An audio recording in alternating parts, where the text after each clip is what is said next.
Hoy estoy un poco nervioso porque voy a tratar un tema al cual le tengo ganas desde hace muchísimo, pero muchísimo tiempo. Yo creo que no os podéis ni hacer a la más mínima idea. Si digo que son 2 años, creo que no exagero para nada. No recuerdo la fecha exacta de esta película. De hecho ya, pues bueno, lo habréis visto o en la miniatura o en el título del vídeo o cualquier otra cosilla. Pero tenía muchas ganas de sacarle la chicha, de sacarle el jugo de verdad a la película de La Bella y la Bestia de 2017 de los estudios Disney, ese remake, esa especie de reboot que surgió con todo este tema de los live actions que han ido haciendo en los últimos años. Este es un tema que creo que en este vídeo no viene demasiado a cuento, así que posiblemente lo deje para más adelante, pero bueno, tengo una opinión un poquito extraña respecto a lo que están haciendo con los live actions, más que nada también porque creo que dos de mis películas favoritas de infancia ya han recibido su versión en imagen real, una fue Aladdin, que hicieron algo, no sé si decir racista, pero bueno, una cosa muy extraña que la verdad es que no me gustó para nada cómo lo enfocaron, especialmente viniendo de Guy Ritchie, que es un director que por regla general me gusta bastante. Y por otro lado, La Bella y la Bestia, que bueno, aunque sí que es verdad que el live action no hizo nada especialmente nuevo,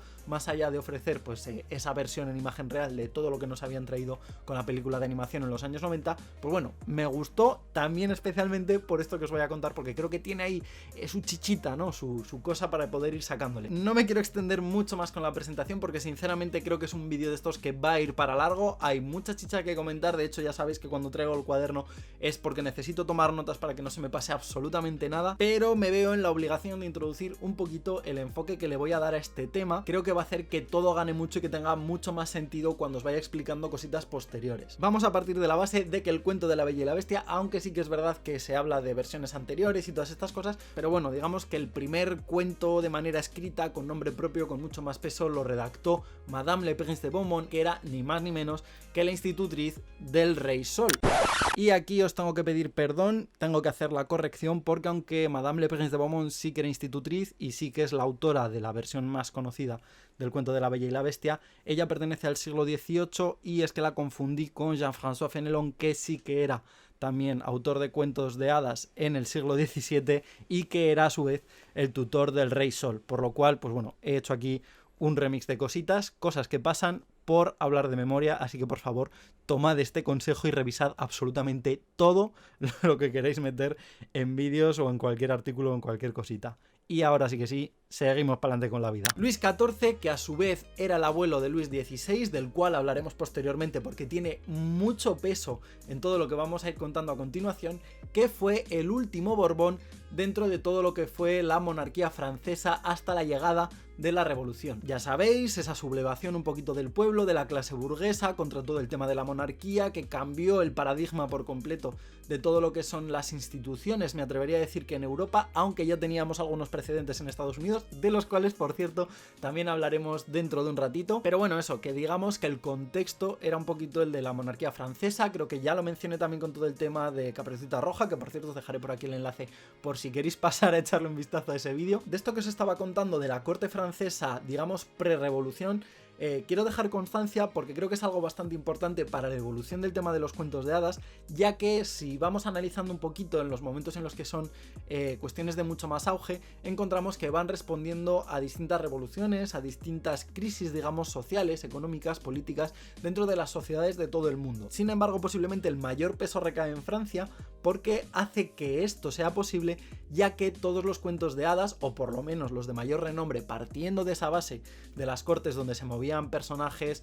como la baronesa d'Aulnoy o como Charles Perrault, hace que se vaya generando un campo de cultivo perfecto para el tema de los cuentos de hadas, evidentemente protagonizados en la mayoría de las ocasiones por personajes de corte nobiliar, de corte, pues bueno, más monárquico, princesas, reyes, nobles, duques. ¿Qué sucede con todo esto? Que cuando llega la Revolución Francesa y abolen todo el tema de las instituciones monárquicas, deciden que este tipo de relatos, protagonizado por esos mismos personajes a los cuales han quitado del poder, no tienen tanto valor, no tienen tanta importancia, y por tanto en Francia sí que es verdad que decae muchísimo el interés por este tipo de literatura. Esto hace que se vayan exportando, de hecho encontramos algunas primeras traducciones en sitios como Alemania, en sitios como Reino Unido, pero como veis va muy vinculado a este movimiento, a esta rebelión, a este, digamos, corte social que tuvo lugar en 1789. Y justamente por eso, después de toda esta turra que os acabo de dar, me parece tan importante el contexto para entender perfectamente la visión que nos ofreció Disney en 2017 de su clásico de La Bella y la Bestia. Ya os voy avisando que prácticamente todo lo que voy a analizar son los 10-15 primeros minutos de la película y luego pues alguna cosita esporádica mucho más suelta que nos ayuda a terminar de darle un sentido mayor a todo lo que estamos entendiendo. Pero la verdad es que la escena inicial de presentación del príncipe y la escena inicial de presentación tanto de Bella como de todo lo que es el pueblo que la rodea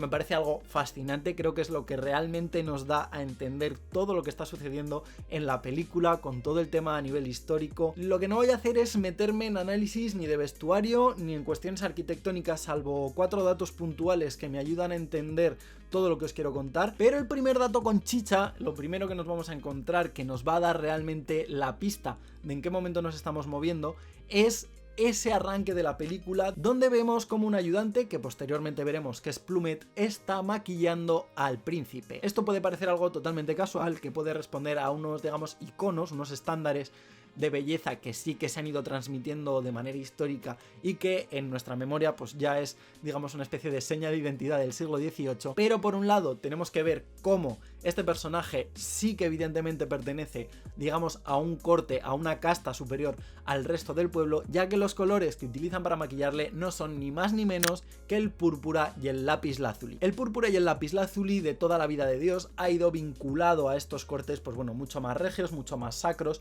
digamos de un estatus superior, ya que económicamente pues no era algo que el pueblo ya no se pudiera permitir de buenas a primeras. Posteriormente vamos a ver cómo se le pintan un par de lunares, algo que además está muy bien encajado, ya que lo habitual era llevar entre 1 y 2, y por último vemos cómo le disponen una peluca en la cabeza. La peluca en principio es una chorrada más, porque es algo que sí que tenemos muy relacionado también con este tipo de personajes a nivel histórico, pero esto va vinculado al personaje que os mencionaba anteriormente de Luis XVI, ese último Borbón antes de la Revolución Francesa, que fue el que empezó a poner todo esto de moda, ya que a la edad de 20-30 años comenzó a quedarse calvo. Poquito después de esto vemos algo que, como digo, no me voy a meter demasiado a analizar porque ya son harina de otro costal, y vemos cómo una cámara se va acercando por los jardines hasta llegar a esa rosa que tenemos metida en una pequeña urna después de que el príncipe haya sido convertido en bestia, y que aunque no son exactamente iguales a los jardines que vemos en Versalles, relacionados con Luis XIV, con ese rey sol, sí que estructuralmente algunas zonas del jardín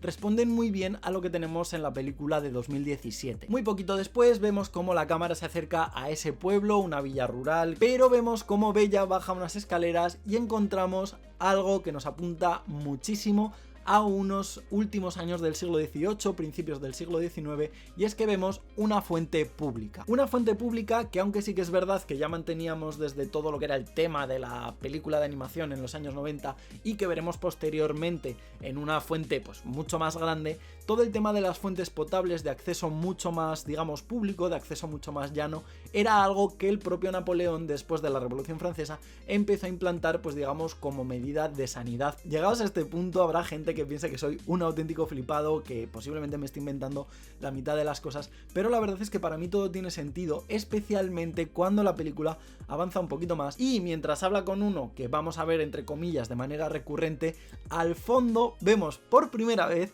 y matízalo de por primera vez, un chaval bastante joven cuidando de un caballo con ni más ni menos que un gorro frigio. Un gorro frigio que posiblemente mucha gente de aquí de España relacione con las barretinas catalanas, que posiblemente gente de Estados Unidos relacione con los gorros frigios de esos finales del siglo XVIII, ya que apenas 13 años antes, si no recuerdo mal las fechas, los americanos consiguieron la independencia justo antes de lo que era la Revolución Francesa, algo de lo que también hablaremos posteriormente porque tiene su gran relación. Este gorro frigio va vinculado a ideales de revolución, a ideales de libertad, a ideales, pues bueno, de momentos de cambio, especialmente en este caso concreto con todo lo que es la democracia en Europa. Justamente en este momento vamos a ver una primera mención a la obra de Shakespeare. ¿A dónde vas? A devolver un libro a Père Robert.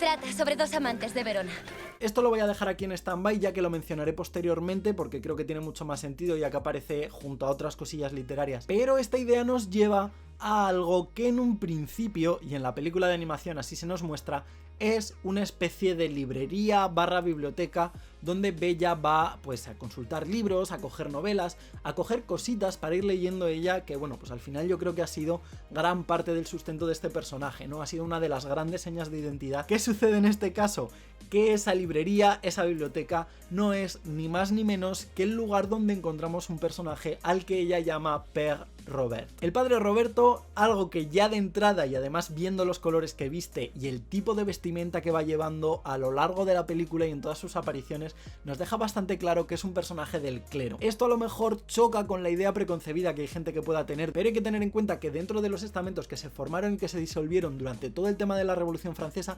encontramos dos partes que, digamos, atañirían a todo lo que es la parte eclesiástica. Por un lado tendríamos la parte del clero juramentada, que son los que apoyarían los ideales de la revolución, y por otro lado tendríamos lo que es la parte del clero refractaria, que en este caso es la que no los apoyaría y digamos que tendría un corte mucho más conservador. Evidentemente, aunque aquí sí que es verdad que no me he metido a investigar a fondo, creo que tiene mucho más sentido pensar que un cura de pueblo pudiera ser juramentado, es decir, un cura revolucionario. Aquí también quiero mencionar algo que me resulta muy importante, y es que este cura es negro, algo que hay mucha gente a la que le pueda llegar a chocar dentro de los, bueno, pues estándares que tenían de calidad de vida, pero no hay que olvidar que grandes personajes militares como Alejandro Dumas, padre de Alejandro Dumas, autor posiblemente de una de las obras más conocidas, me atrevería a decir, de la literatura del 19, que es Los Tres Mosqueteros, era ni más ni menos que del pueblo negro, algo que además creo que en cierta medida han recuperado de manera acertada en Hamilton. De nuevo volvemos a todo el tema de esa revolución americana que más o menos respondía a lo mismo que la revolución francesa, pero en Estados Unidos, ya que encontramos al personaje de Lafayette, uno de esos enviados desde Francia para combatir por la libertad en Estados Unidos, el cual está interpretado, o por lo menos así creo, porque no he podido ver el musical original, por un actor negro. Total, que esta gente que dice que si la cuota, que si la integración, que si el bienquedismo político y todas estas cosillas, que digo, que igual si os informáis un poquito del tema de historia tampoco pasa nada, ¿eh? Total, que el caso es que si vemos poco a poco esta escena, si nos fijamos un poquito más en los detalles, vamos a ver cómo este sitio no es ni una biblioteca, ni una librería, ni un local aleatorio, es una iglesia. ¿Qué sucede con las iglesias? Que después de todo el tema de la Revolución Francesa fueron desamortizadas, pues bueno, para sufragar un poquito los gastos de esta revolución, los gastos de este cambio y de todo lo que había sido, pues bueno, el desgaste de la guerra. Vemos como en la puerta hay ángeles de madera, vemos como al fondo de la iglesia hay una cruz, vemos como hay báculos pastorales apoyados al fondo, en fin, una serie de cuestiones que nos lleva a pensar que es una iglesia desamortizada. Además vemos como la colección de libros a la que accede Bella es muy pequeñita, es muy escasa, cosa que está bastante bien porque también habla de esos momentos de escasez posguerra y que además creo que responde en cierta medida a algo que era muy popular durante el siglo XVIII y parte del XIX, como el tema de las bibliothèques bleues. Este sería el equivalente francés a, digamos, una especie de bibliotecas de intercambio que se habían dado también en sitios como Alemania con los Volksbuch, como se habían dado también en Reino Unido con el tema de los chapbooks. Sin embargo, hay algo que a mí me llama la atención, aunque tampoco es que sea nada excesivamente relevante, que es que posteriormente vemos a Bella con el libro que ha cogido de la iglesia caminando por el pueblo con una maquetación, con bueno, pues una edición de un libro que responde bastante más a un libro decimonónico que a un libro del 18. Pero bueno, digamos que tampoco sabemos exactamente en qué año nos estamos moviendo y pues ahí queda un poquito la cosa. Sin embargo, creo que si profundizamos un poquito más nos da a entender algo bastante más profundo. Esto ya no sé si es cosa mía, y es que tenemos por un lado el castillo, que es todo como mucho más dieciochesco, mucho más pre-revolución, mucho más antiguo, algo que además no parece llamar la atención de lo que es el pueblo llano, aunque sí que parece estar relativamente cerca, y es que se trata de un castillo en ruinas después de un movimiento bélico. Esto hace que para mí tenga lógica, ya que vemos cómo el pueblo se empieza a mover ya hacia principios del 19, más de 10 años después de todo el tema de la revolución, y olvidándose por completo de esos ideales monárquicos. Que yo voy soltando las perlitas, os las regalo ya, cada uno que haga con ellas lo que quiera. Ojo, cuidado, porque es que no hemos llegado ni a los 15 primeros minutos de película, ¿eh? O sea, esto es una cosa que va como con calma. En este punto vemos al personaje de Gastón, el cual aparece junto a Le Fou a caballo, pues bueno, en una especie de llano, un poquito alejado del pueblo, mirando a Bella como con un catalejo, ¿no? Así un poco en plan sneaky, en plan creepy. Y aunque los colores que llevan tanto Le Fou como Gastón no responden ni a un bando ni al otro, ahora entenderéis un poquito por qué, creo que Gastón es un personaje que tiene una coherencia, una consistencia histórica increíble. Por los ropajes militares encontramos que es alguien, por lo menos así podemos entenderlo, como a medio camino entre lo que es la Revolución Americana y la Revolución Francesa, y por tanto ver al personaje de Gastón embebido en todo lo que es el conflicto militar no me extraña para nada. Esto además se ve muchísimo más reforzado cuando el padre de Bella regresa al pueblo para pedir ayuda contra la bestia. Dejen de burlarse de este hombre. Gracias, capitán. Maurice, no hay de qué. Sin embargo, lo que me hace decantarme muchísimo más por Gastón como un personaje americano es prácticamente el final de esa introducción inicial que tenemos del personaje junto a LeFou. Pero desde que acabó la guerra es como si tuviera un enorme vacío. Y ella es la única que me hace sentir... je ne sais quoi. No sé qué significa eso. LeFou, que claramente es mucho más francés en todos los aspectos, en la vestimenta, en la forma que tiene de tratar con la gente, en fin, digamos que es un rollo muy distinto. Sin embargo, Gastón es como un ideal prototípicamente americano. ¿Qué es lo que me hace pensar todo esto? El hecho de que sea un personaje en Francia que no sepa lo que significa ese je ne sais quoi, además de que puede indicarnos que tiene la inteligencia justa para pasar el día, creo que da a entender que es un personaje que regresa de una guerra, que tampoco sabemos, como digo, cuál de estas dos es, pero que al final pertenece a un sitio totalmente ajeno, a ese lugar remoto, mucho más tranquilo, mucho más seguro, que nos describirá Maurice a continuación. Como digo, pasado un poquito el tiempo, vamos a ver cómo Bella va a visitar a su padre, algo que además creo que está bastante bien, es una escena que me resulta muy emotiva, muy cercana, y que además deja entrever una curiosidad, tampoco es que vaya mucho más allá, pero vemos cómo el padre de Bella está, pues bueno, muy embebido en todo lo que es el desarrollo de autómatas, de esos pequeños robots, que además fueron un entretenimiento muy popular dentro de lo que era el siglo XVIII. Entonces, pues no resulta extraño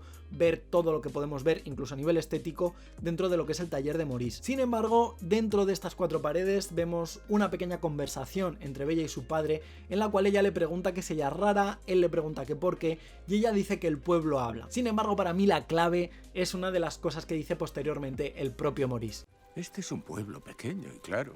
también de pequeñas miras. Pero pequeño, además, quiere decir seguro.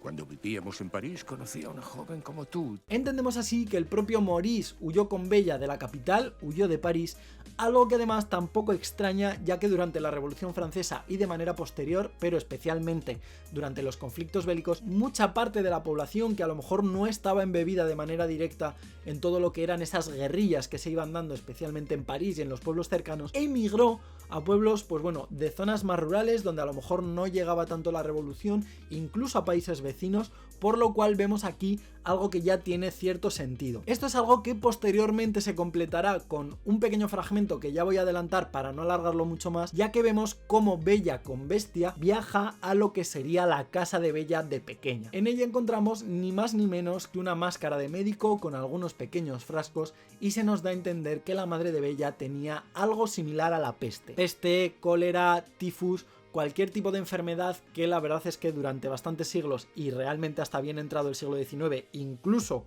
entrado el siglo XX con el tema de la gripe española, han sido grandes pandemias, grandes epidemias, especialmente en zonas insalubres. No sería por tanto raro pensar que fuera una enfermedad relativamente común durante todo el tema de la revolución industrial, por la falta de higiene, por la falta de sanidad, por la sangre por las calles, orines. Esto es algo que además creo que se ve bastante bien hilado con una serie de disturbios que podemos escuchar de fondo mientras van narrando esta pequeña historia. Yo sé que hay gente que en este punto del vídeo piensa que estoy loco,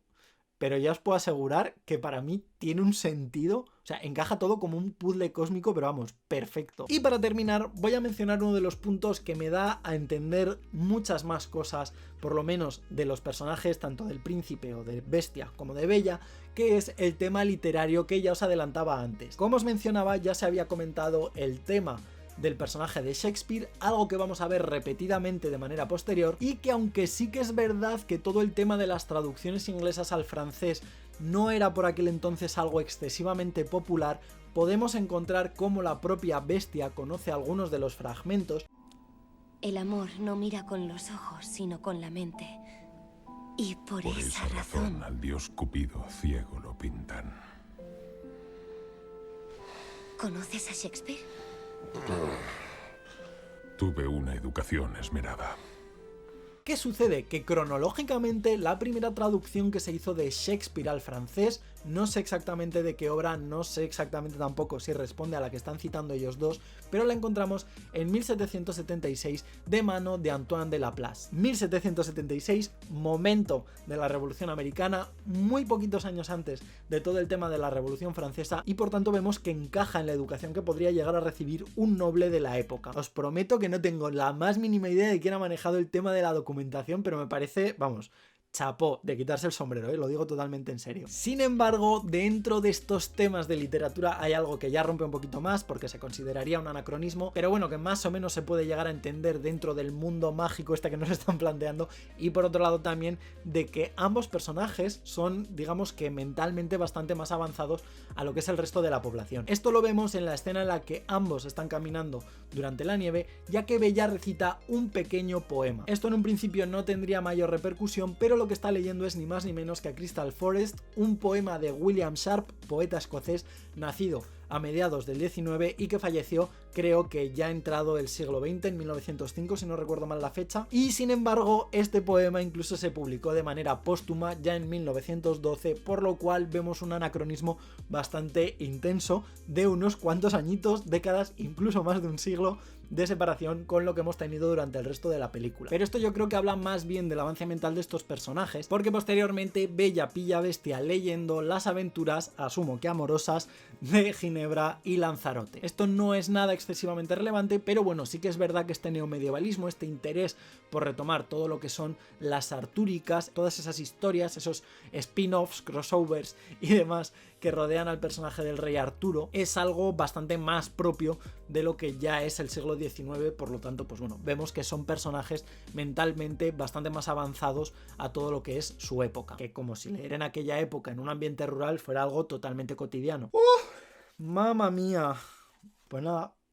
ya se acabó, madre de Dios. Hasta aquí llega lo que es, pues bueno, esa chicha del vídeo. A mí me queda un poquito la conclusión de pensar que en ocasiones, aunque se esté viendo a Disney como un transmisor de ideas tóxicas y demás, creo que en ocasiones merece la pena hacer una lectura de lo que hay debajo de la superficie. Y no sé, estoy contento porque creo que he conseguido contar más o menos todo lo que tenía en mente. Creo que está bastante bien el de vez en cuando hacer una especie de revisión, tal y como ya hice en todo lo que era el tema de Caperucita Roja, como ya hice también, que os intentaré dejar por aquí arriba el vídeo, con todo lo que era esa primera película, digamos, de autores de cómic en un momento de transición en España. Y bueno, al final es esa historia vista a través de, no vista a través de una película de carácter histórico, una película de corte realista, sino poder ver cómo se transmiten algunos elementos, cómo se transmiten algunas visiones a través, en este caso, de películas fantásticas, de cuentos de hadas. Estoy como muy contento porque he conseguido sacar todo lo que tenía pendiente